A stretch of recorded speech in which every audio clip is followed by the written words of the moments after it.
If your kids are like mine, they are tethered to their electronics, either for school or for fun, but they can also be a dangerous place for kids to explore. Retired detective and cybercrime expert Richard Witowski has more on how to keep kids safe. Well, the biggest problem is that the parents have no idea what their kids are doing, and during COVID, what has happened is that they were allowed to go anywhere. And parents are like, oh, it's just part of school. So what happens then is that parents have no idea what's going on. Now the schools are giving the kids the devices, right? And now what? Parents assume that those devices are safe when they bring them home because they're safe in the school. Why wouldn't they be safe? But they need to ask that question. Is this device safe? What software, what filtering do you have when I bring this device home? Is it safe at home? But parents are not asking that question. I actually didn't even think to ask that question because, again, you're right, I assume. So there's so much tech out there. What are the schools using? So what I do is I vet a lot of different programs. In my career of being 30 years in law enforcement, I've arrested over 300 predators. So a lot of these companies will come to me and say, hey, what do you think about this? What do you think about this? Then I met Lightspeed. And when I saw Lightspeed, what I saw is that they have something called AI, or artificial intelligence. And this web filtering is different than any other web filtering because it shows what they're talking about, what they're looking at, what they're accessing, and it puts it all together in what's called an alert. And it's not just some computer program that's looking at.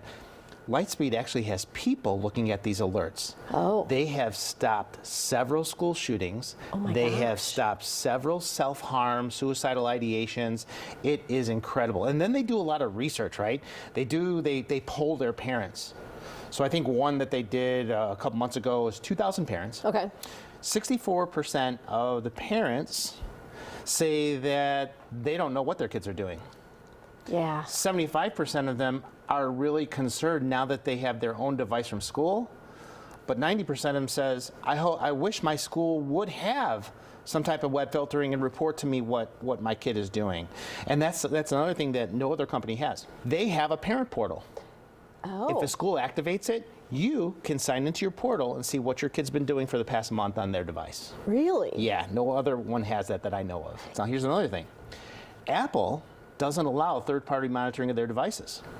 Unless you're an educational partner.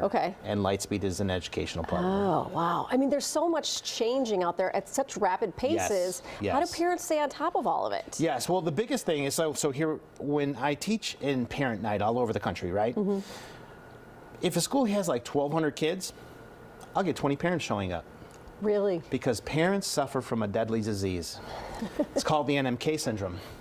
Right? I think I know where you're going. Not my kid. My kid would never do that. But it's not that we have bad kids. It's that there are people out there who are playing Fortnite, Roblox, Minecraft, Oculus with your kid that have bad intentions for your child. So you have to be on top of that. If you're not on top of that, they can just have their way with your kid and you will never know. Rich Witowski also said the most important thing to remember, do not let your kids charge their devices in their rooms at night. It's a big one. For more information about Lightspeed systems, you can scan the QR code you see right there on your screen right now or visit lightspeedsystems.com. It is a scary new world out there when and it the things are comes to changing. You got the metaverse now, like Henry's on the Oculus, and you got to watch you got to be on top of all of it. You really do. You really do.